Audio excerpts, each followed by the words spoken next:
You're listening to the Suave Lover podcast with your hosts, Benjamin Ritter and James Amaro. SuaveLover.com, advising gentlemen on the art of romance.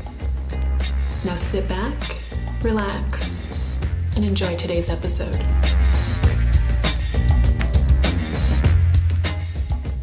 James, what are you afraid of? I'm afraid I can't answer that question. Seriously? No.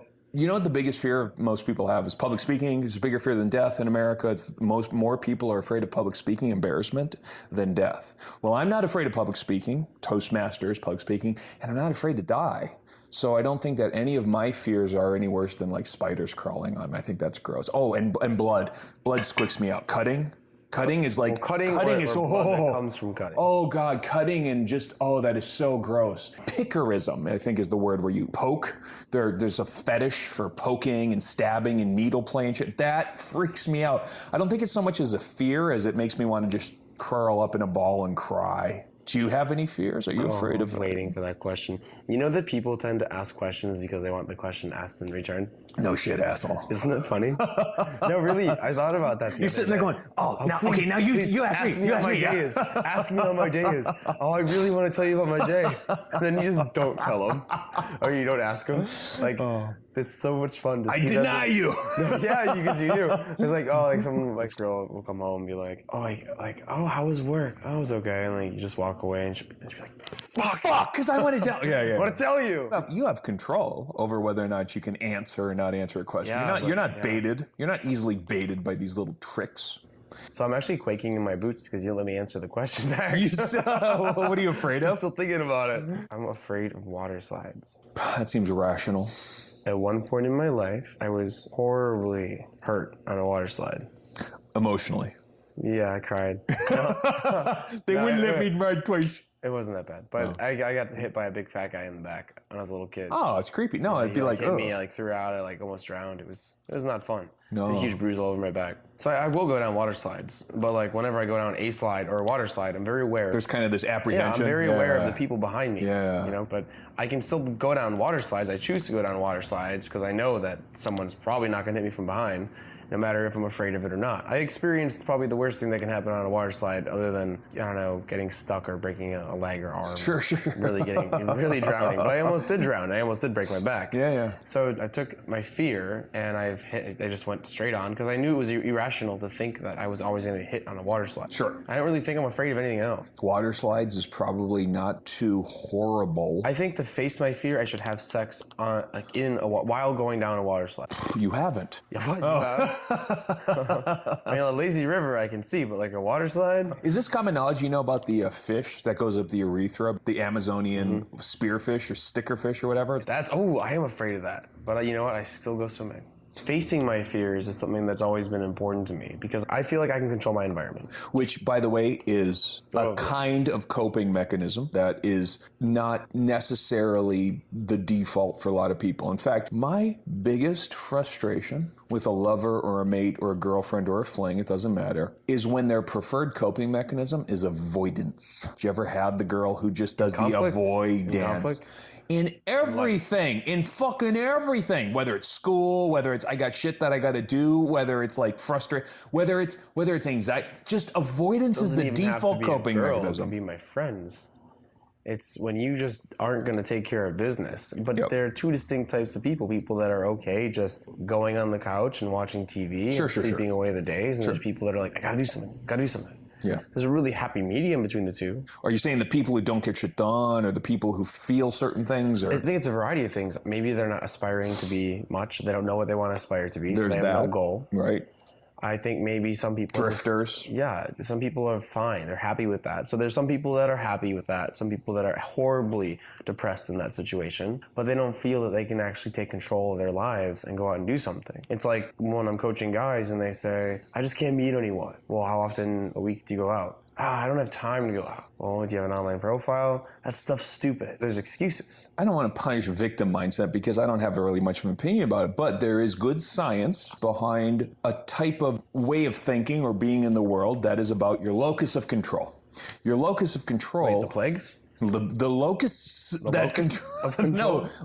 location of your control. And let's just define the term. The locus of control is this idea that the control of your environment, your being, your will, the situation, the circumstance is either internal to you, you decide, and therefore you make things happen as a result of your will, or it's happening to you. So for example, an internal locus of control person might say, I got that job or I didn't get that job because of merit. I did a great interview or I fucked up the interview. It's like they'll just take it on themselves. An external locus of control would say, I didn't get that job or I got that job. Oh, it must have been a good day for them, or boy, they just really felt shitty that I was actually wondering, does the external locus of control, does that person say that it wasn't meant to be or it was meant to be? Yeah. Or is that fate mentality? A lot of that is right. A lot of that is much. Circumstance or fate or the stars. Do you believe in fate? Me? Yes. I believe that we're all destined to die and life is fatal. Do you believe that internal locus of control people, or what would you say, personalities, character traits, do you think they believe in fate? I believe internal locus of control people take responsibility for the circumstances and outcomes to the best of their ability. No one can control the weather. I feel like internal locus of control people actually care about their horoscopes and fortune cookies. and like I seriously sit there, I give away my fortune cookie, and it's like, I don't know if it's a trait of people that believe that they control their environment or not. I believe when I go into a job interview that I am who I am. I've worked as hard as I can to get there. If I don't succeed, it may not be because of me, but it's not because of some higher power. It could be because they found someone better. I didn't perform as well. Sure. But I know that I've taken control of myself and I'm presenting the best that I can. Right. And that's my idea of internal locus of control, where I believe someone with external locus of control would be like, the stars are not in alignment that day, and it wasn't, none of this responsibility is my fault. I don't have to prepare my resume, prepare for the interview. I just have to go in, and if they like me, they like me. If they don't like me, they don't. So let's apply this right to dating, right? These internal locus of control people are like, I'm going to figure out how to be a better guy. I'm going to figure out how to learn some technology, techniques, strategies, whatever. How many people, but even the guys that I know that have internal locus control don't believe that. I believe dating and relationships is such an understudied, unfocused on, completely right. People are like, I should know how to communicate. I've been talking my entire life. Right. I should be meeting women all the time that I love and that would complement my life because you've done it so many times. A what? But meeting people is a special case. No, it's not a special case. That's a different topic altogether. That's when people with internal locus of control maybe eventually get into this. There's so hard to coach someone with an external locus of control. It's incredibly frustrating, almost impossible to get results because they blame everybody else. Because they blame you, they blame the bar, they self-handicap. They say, hey, I really wasn't trying that hard. So they do all this kind of crazy shit. She was a bitch. She was a slut. Right, totally. Why do all the people I meet just suck and don't want to, Man, it's tiring. There's excuses. Yeah, and there it is. The internal locus of control people have reasons, they have an understanding, they're willing to learn, but it's usually not an excuse. It's like, I fucked up and here's why, or I did my best and I succeeded and I'm going to take credit. How do I better myself because of this? Yeah. And you can notice certain things about your life that show if you're an external, internal locus of control, but it's to change that, to take responsibility for yourself when you've been living this entire lifestyle of, it's not me, it's you, right? Right. This is really, I want to talk about two things. I want to talk about how to change your perspective to take more control of yourself. And I want to really focus on, if you do have those personality traits, how do you apply that to dating? And so if you're someone that just lets life pass you by, pick up a book. Go to your local bookstore or order online or start Googling articles about a problem in your life that you feel isn't your fault. If you don't have a job, Google how to apply for jobs. Apply for some jobs. If you're bitching about your sink being broken, Fix your fucking sink. Right. There's these little to-do lists, and usually people with external locus of controls just don't do. They have a to-do list, they have things they promise they're gonna do, and they don't do them. So take a piece of paper out. That's the government's problem. That's the landlord's problem. That's the system. Yeah. I mean, that's the external locus of control. Take a piece of paper out with a pencil or a pen. What do we have now? Or computer. Or computer. Or a cell phone. Or your eye device. Or in the future, it will be your eye contact lens. Google Voice to text, or tell your sex bot what you need to remember. The top 5 things that you have been saying you are going to do. One day, someday. One day, someday. When you get around to it. Schedule them. Yeah. Schedule one thing for each day this week, no matter how big or how small, and get it done. The only way to start taking control of your life and to change that excuse perspective is to actually start doing it and to show results. The Essentials by Benjamin Ritter is your concise manual for life improvement and success with women. The Essentials has been called a straight-to-the-point lesson in the lost art of being a man. Packed with insights, this book will transform the way you think about dating and relationships. Get your copy of The Essentials by Benjamin Ritter at Amazon.com or in select bookstores today. James, what's the number one thing that you've been putting off that you really want to get done? I would like to be 2 inches taller. So I will set up the rack tomorrow. We'll tie you up. And we'll start stretching. You know what I've been putting off and is editing our podcast? Yeah, we have a lot. We have a backlog. Not bad, pretty good. But we have a schedule now. Yes. And it took a while to get there. Yes. It took some planning. Yes. But we're in a rotation. Yes. Yeah.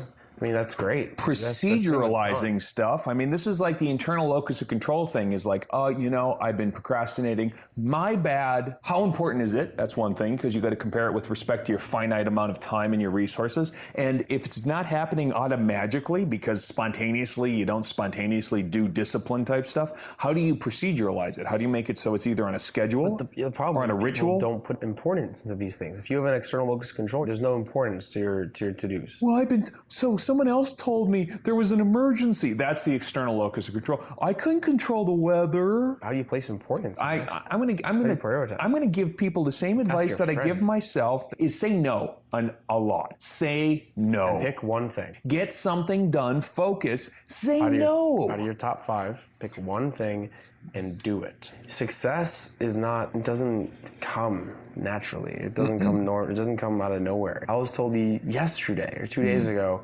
God, everything just falls into your lap. Doesn't that sound frustrating? Because it's like, if you only knew.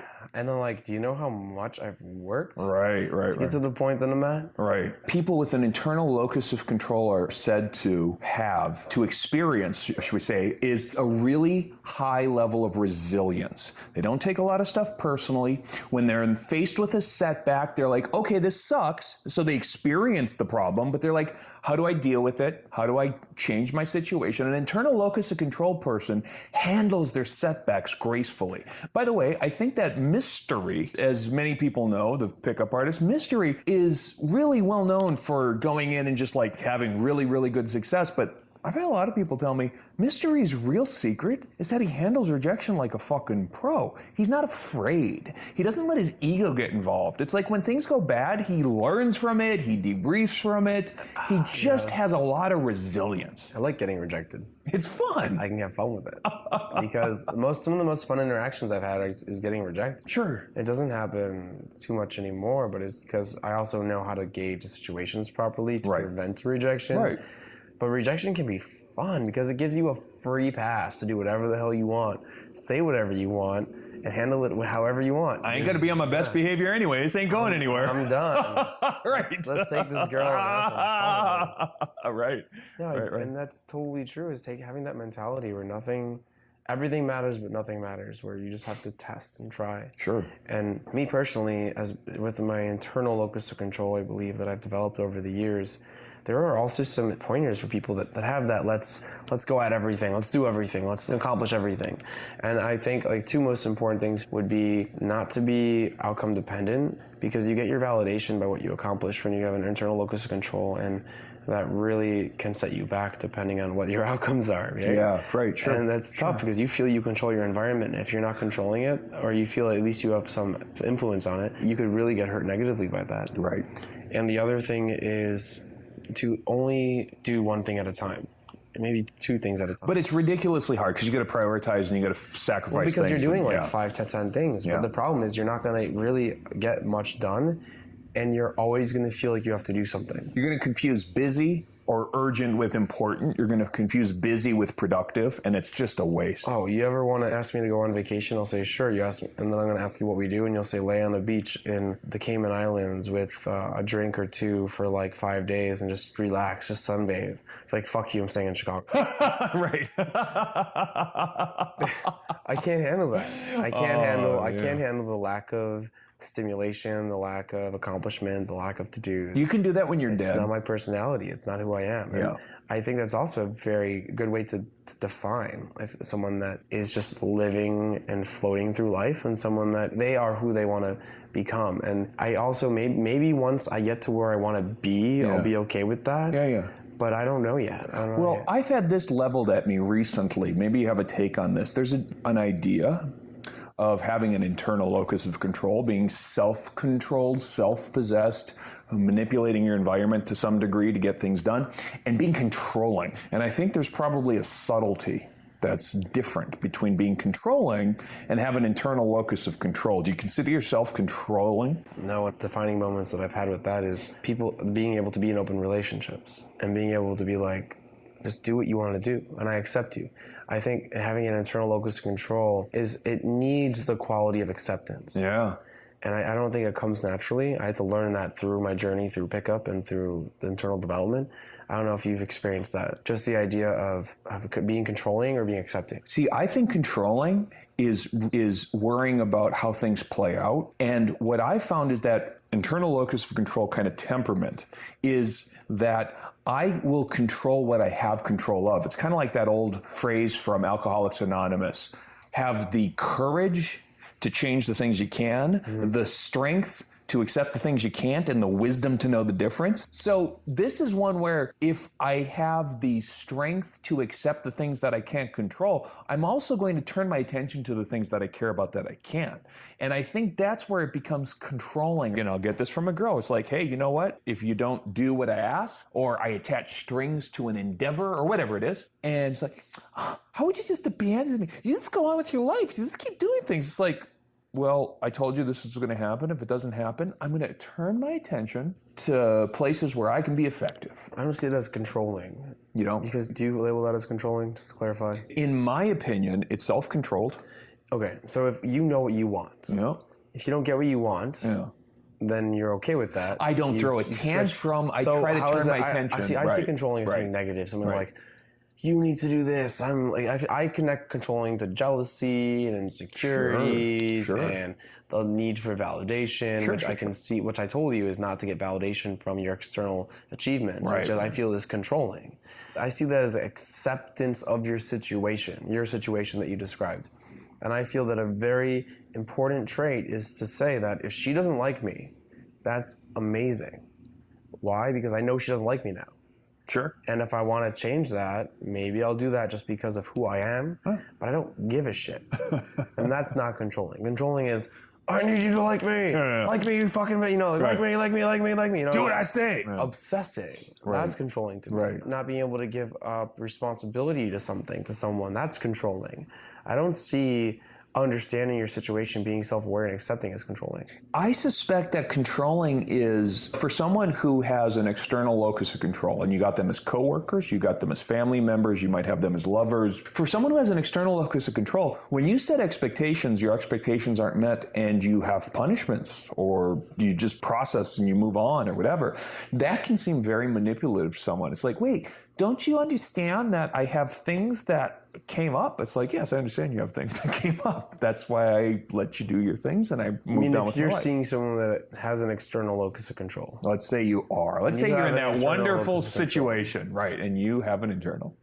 And they just think that nothing matters and nothing they that can't you control say matters anything because it's not their fault. They don't, when you like, said... it's like, remember when you said to me, do you really believe the words that I'm just saying these words because I enjoy saying words?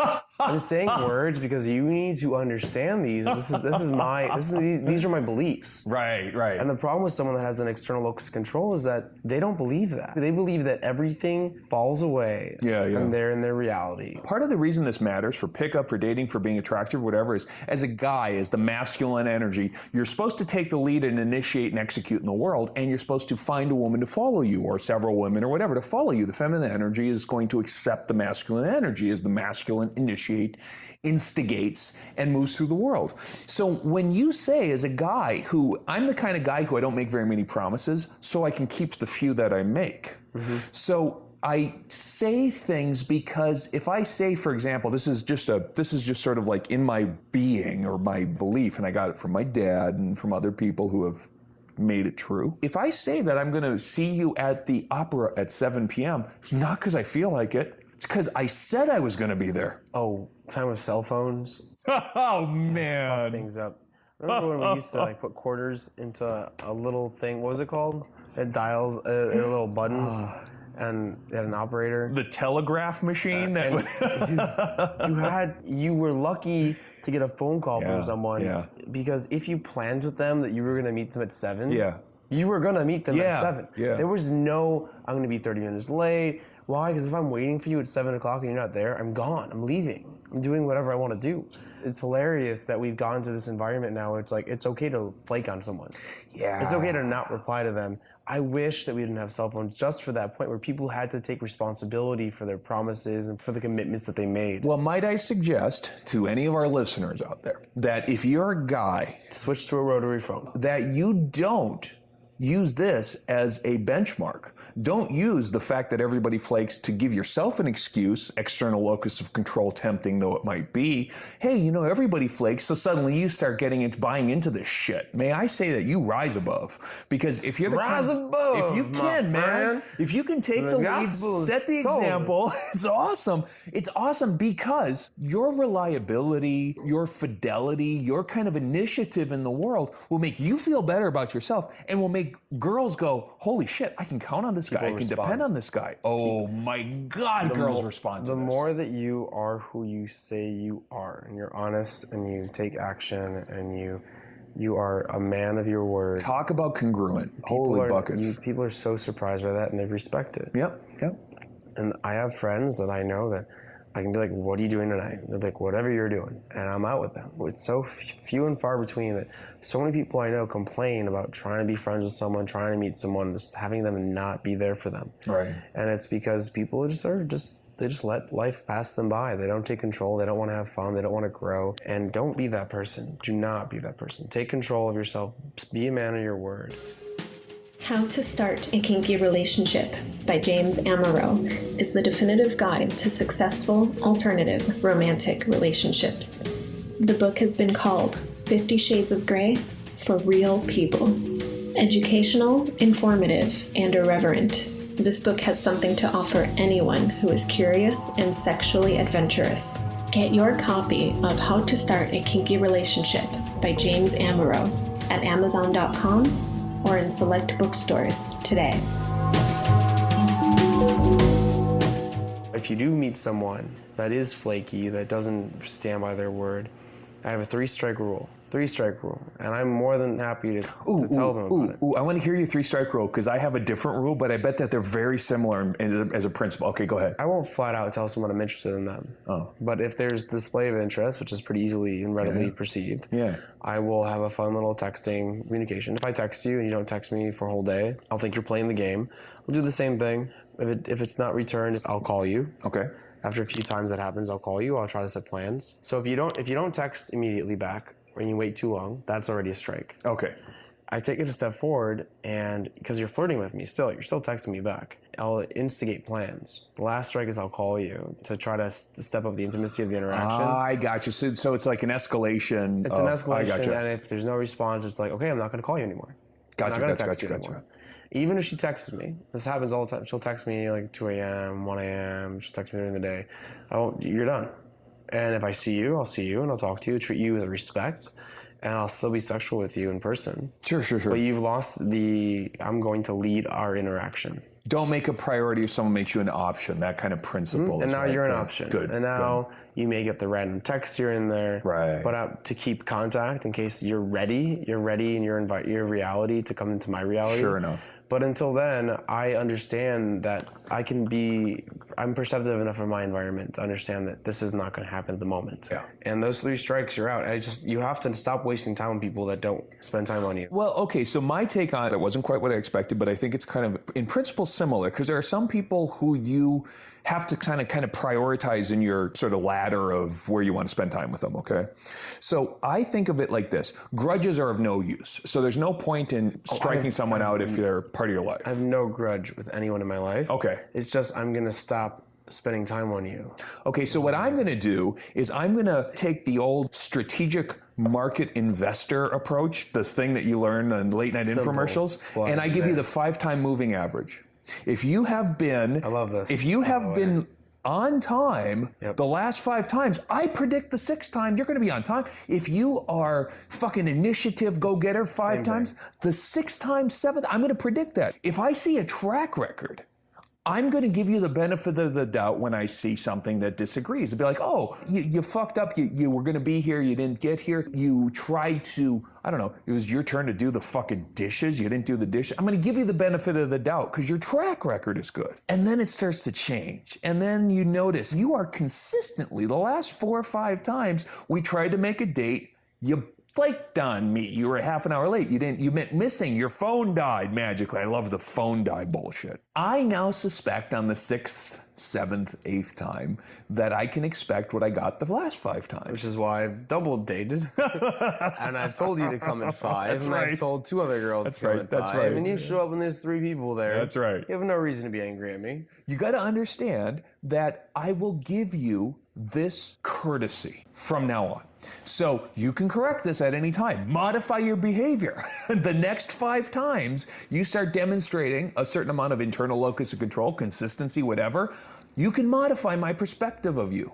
And to interject, there really is, women really will flake.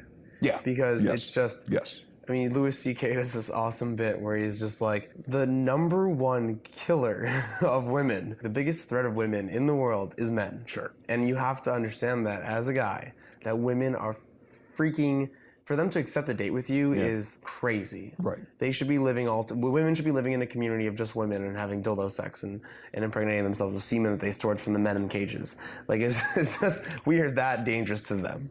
Oh, let's go to this in your car alone, go to this alley, and we're just having fun, let's take shots. Like, seriously, it's just scary. And they will flake. You have to understand that. You need to build up the level of comfort enough. Well, and it's certainly true. Okay for them to It's certainly true of women. It's just as true of your coworkers, your friends. It's like people in your life are going to do things. Yeah. And what's really frustrating is where you think you can change someone else. When they have an external locus of control. What about that friend that's really bad with money?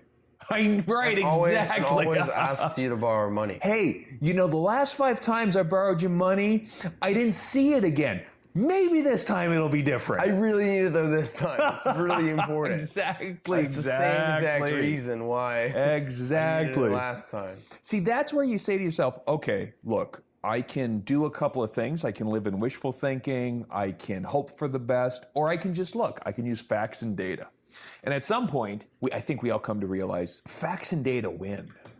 I mean, your experience of the world is you taking control of what you can and then learning to accept, having the strength to accept what you can't. See, the problem though is that I don't think people with an external locus of control can realize the things that they can realize things they can change.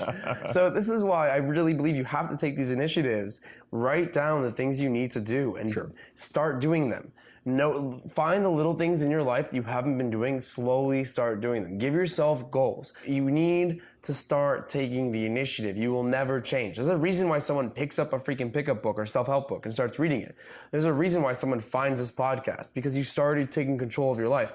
There's people, though, that do this, that listen to these podcasts, that read the books, and they don't move. They don't leave their house. They sit on the computer, they chat with other guys doing the same thing. They maybe set an online profile up, but they don't go anywhere. This is your time to take control of yourself. If you have an internal locus of control and you're just fucking going nuts and you have no time to meet anyone, or you're meeting 20 people, but you're not forming an actual real relationship, this is your time to focus and to really escalate your interactions, really escalate the relationships that you feel have the potential for your life, for bettering yourself, and to cut down on the idea that you need to do 100 things, or that the outcomes of your achievements are going to be your validation for why you're in existence. Sure.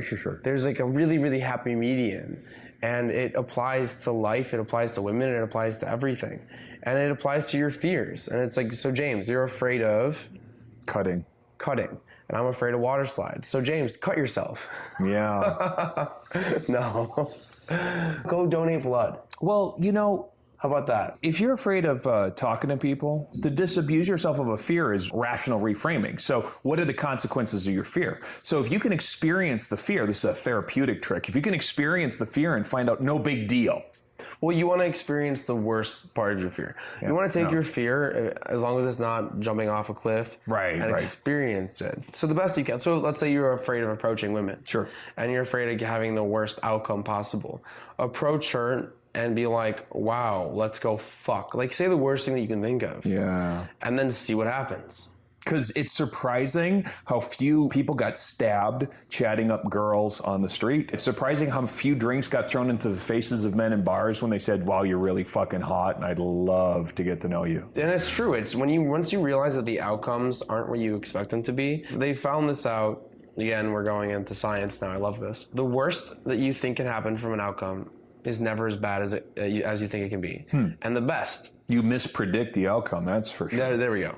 You basically mispredict the outcome, the best or the worst. It's always going to be less than you think it's going to be. And it's always going to, either way. Yeah. So you need to experience that, though, to really understand we catastrophize or we exaggerate. Yeah, there we go. Right. So I'm going to be so happy once I get this promotion at work. I'll be so set for life. But you get it and you're like still just as fucking unhappy. Yeah. Or you have the worst, you get fired and you lose your home, or your girlfriend breaks up with you when you're sad for a week, and then all of a sudden you're out, having sex with the girl of your dreams. Well, actually, I'm sorry, you're bringing up I don't mean to take over the thought, but you're bringing up something that's very important about getting stuff done, is doing stuff incrementally is usually ridiculously fucking hard. I mean, I think back to stuff where I've managed to make something happen, and it's because I've moved, I've changed my life, I've gotten a new job, I got married, or I got divorced. They were big things. If you want to make a change and you're saying, oh man, life's really rough, but I just need to change a little bit and kind of make myself happy, I'll just meet the girl, right? If you're not happy with where things are at, shake it up. Don't try to do this incremental little shit. Work. No, they don't. No, and you'll be surprised too. Good or bad, little changes will not affect your life. Yeah. They need to be pretty We're big. so insensitive to minor changes. That's exactly what it is. That's true. You need unbelievable. You need a fucking meteor hitting your. That's right. You need to shake up your life. Right. It's frustratingly true. And so, how do you take that leap if you don't have savings? You're not gonna. Don't quit your job. But It's like, if you don't have a plan, you got to have some kind of a plan. You got to have some kind of an agenda, a place to go, a purpose. An internal locus control person, whether they became that or they were born that or whatever, is going to say, I've got a couple of things that I need to make happen, and I'm going to make them happen. I got to figure out how to be resourceful and gather this stuff together. I'm going to make this stuff happen. An external locus control person is like, well, I hope someday I get lucky and I get the right things to line up and they come in place, and then things will just kind of be okay, and then they'll just be able to. Have you ever noticed someone with an external locus of control change? Probably not on their own accord. I think they get stuck having to change the circumstances, and they can cope sometimes. But boy. You know what's made them change? What? those big shake-up events. Had those big shake-up events, right? If you find something that's holding you back, if it's a girlfriend, an ex-girlfriend, where you're living, the job that you're in, realize it and start planning on changing that. Yeah. It's the only way to start taking control of your life and to start making those movements that you want to. You control freak you. A little bit. Got a lot of to-do lists. You have been listening to the Suave Lover podcast. Visit suavelover.com to become the kind of man that women crave.